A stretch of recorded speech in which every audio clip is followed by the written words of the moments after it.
Ces femmes défient Alexandre Loukachenko.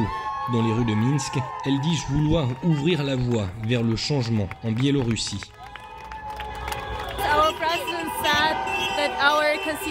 Notre président dit que notre constitution n'est pas faite pour les femmes et que les femmes ne peuvent que servir le gouvernement, servir les hommes. Que nous n'avons aucune force, aucune connaissance, ni la capacité de gouverner. Je pense que ces trois femmes sont un symbole. Cela montre que nous avons de la force et de la voix. Nous sommes égales et dans certains cas, nous sommes même, je pense, plus fortes.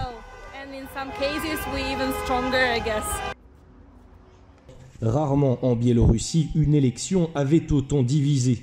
Ces 26 dernières années, Alexandre Loukachenko a été sacré lors d'événements que beaucoup ne considèrent pas comme des élections libres et justes. Cette année, lui, qui a répété à plusieurs reprises que son pays n'était pas prêt à être présidé par une femme, a vu son siège et sa crédibilité menacés par trois d'entre elles. À l'image de Svetlana Tikhanovskaya, elles incarnent pour beaucoup l'exaspération que génère son gouvernement.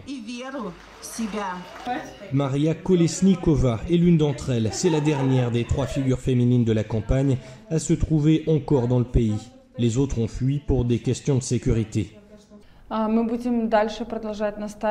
Nous allons continuer à insister pour avoir des élections libres et justes, pour libérer tous les prisonniers politiques, parmi lesquels nos amis, nos proches. Et nous allons créer une plateforme pour soutenir ceux qui ont souffert pendant les manifestations.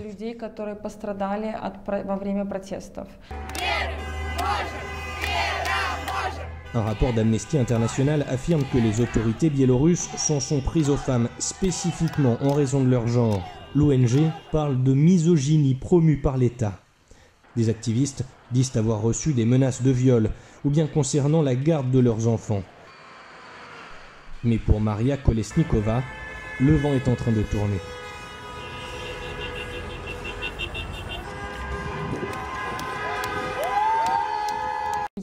Je reçois beaucoup de soutien de la part du peuple biélorusse. Les gens se réunissent dans les rues, m'applaudissent, me prennent dans leurs bras.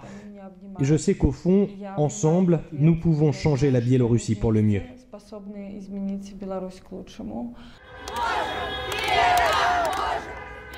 Pour les manifestantes ce jeudi, cette présidentielle a prouvé que les femmes pouvaient parler au nom de la Biélorussie.